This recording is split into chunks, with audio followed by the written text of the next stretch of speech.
Paunang katanungan siguro, ano kong reaksyon ng kampo ho ng dati hong mababatas, attorney? Kaugnay pa rin po dito sa pag-grant doon sa petition ho ninyo na makapag-bail itong si Senator De Lima?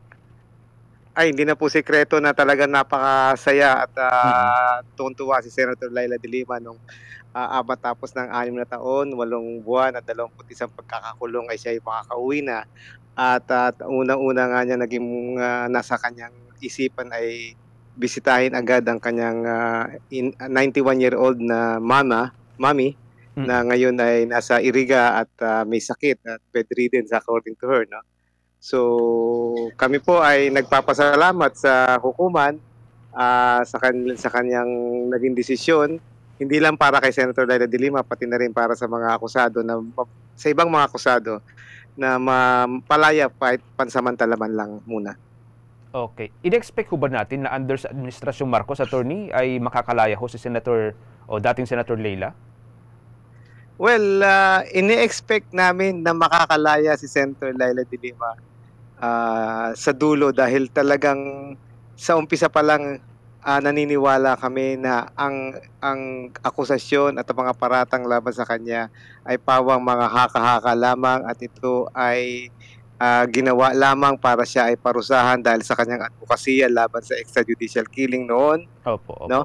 At naniniwala kami, si Senator Laila de Lima at ang kanyang defense team, naniwala kami na siya ay inosente at itong mga sinasabi ng mga testigo na siya ay na-involved sa drug trading at nakinabang sa illegal drug trading sa loob ng National Bilibid Prison ay walang katotohanan.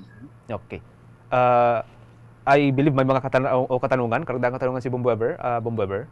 Yes, attorney, regarding nga po dito sa pinaplano po ng inyong kampo, especially po ni dating or former Senator Laila de Lima, sa ngayon po, kamusta po, ipopursue nyo na po ba itong paghahain po ng kaso laban po kay dating Pangulong Rodrigo Duterte na siya pong parang nanguna na magpakulong po kay dating Senator Laila de Lima? Attorney. Wala, sa totoo lang po, hindi pa namin napag-uusapan yan ni Senator Laila de Lima. Pero narinig ko siya kagabi sa kanyang press conference na sinabi niya na God has forgiven him, you know? At natatandaan ko rin na sinabi niya nung umpisa, nung bago siya makulong, that there will be a day of reckoning, no? Pero sa totoo lang po, at linawin ko lang, wala po kami pinag-uusapan na pag na ganyang mga kabang dahil ang top of mind po sa ngayon ni Senator Laila de Lima ay makapiling muna ang kanyang ina. Narinig ko rin sinabi niya kagabi na sinabi niya rin sa Pulong Balita na wala talagang hindi pa niya ito nababanggit sa kanyang defense team dahil siya'y masasabi natin ecstatic pa sa kanyang muling pagbalik sa malayang lipunan. Kung kaano man ang plano tungkol dito ni Senator Laila de Lima, malalaman din po ng publiko sa pagdating sa tamang panahon. So malinaw po attorney, as of now wala pa pong pinabalak ang dating senadora na maghain ng kaso sa laban po kay former President Rodrigo Duterte. Okay. And Apo. Go ahead, attorney. Apo, tama po 'yun. Tama po 'yun. And as additional din po, attorney, sa ngayon po ba, nakikita niyo po ba na meron din pong parang naging rule dito si Pangulong Ferdinand Marcos Jr. sa pag-grant po ng bail o para makapagpiyansa upang pansamantalang makalaya po si former Senator Laila de Lima? We want to give credit where credit is due, no? Sa akin po, sabi nga ni Senator Laila de Lima at nagpasalamat siya kay sa ating Pangulong Pangulong Bongbong Marcos na hinayaan niya din siya ng judiciary, no? Ang naging desisyon po ni Judge Sito ay maayos, no? At base talaga sa ebidensya na nasa record at nakalap ng hukuman sa loob ng 6 na taon na paglilitis. Kaya gaya nga sinabi namin, mula umpisa, alam namin na sa dulo, ang katotohanan at ang hustisya ang mangingibabaw. So yan po ang nangyari kahapon. Okay. Attorney, balik ko sa akin, Nababanggit ho ninyo kanina na sa ngayon wala pa pong plano kung meron man pong in the future ay magpaghahain ng kaso laban kay dating Pangulong Rodrigo Duterte. Pero paano ho kay dating Secretary Vitaliano Aguirre doon po sa pagbawi ho nitong mga witness doon sa kanilang mga naging testimonya? Ang nababanggit ho nila lagi ay sila ho'y napilitan na magbigay ng testimonya dahil sa sila ho ay parang hinimok nitong si dating Secretary Vitaliano Aguirre.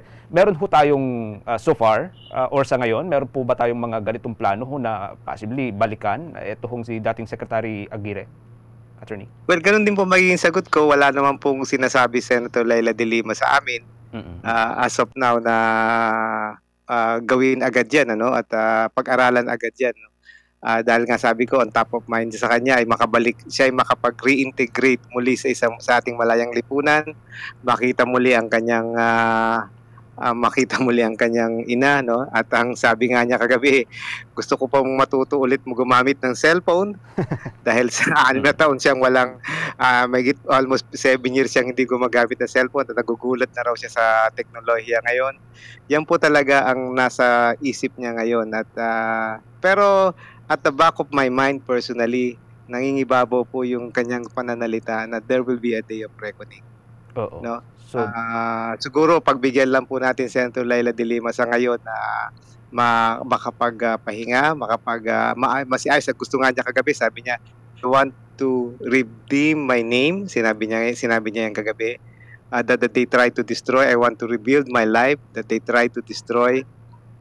So, nandun po siya sa ganyang antas ngayon na isa-isahin muna, one step at a time. At for sure she will be back and she will continue her advocacy for the rule of law, for justice, and for human rights. Okay. Attorney, doon sa day of reckoning na nababanggit ho ninyo, may I know, sino ang main culprit kung sakali? Ay, hindi ko po masasabi sa ngayon yan. Hindi ko po masasabi hintayin na lang po natin si Senator Laila de Lima mag-announce yan. Once nakapag-desisyon na talaga sa kanya magiging plano tungkol hinggil dito. At sana po ang whatever step that she will take, alam ko po it will be a step towards healing para sa kanya at para sa ating lipunan. Okay. Thank you so much po, Attorney. Hanggang sa susunod na muli po kayong makausap ng Bombo Radio Philippines. Ingat po kayo, Attorney. Salamat din po at magandang umaga muli sa inyo at sa inyong mga tagapakinig. Ingat po kayo, Attorney. Mga kabombo ka Star Nation, ang legal counsel ho ng dati hong senadora, si Senadora Laila de Lima, si Attorney Filibon Tacardon.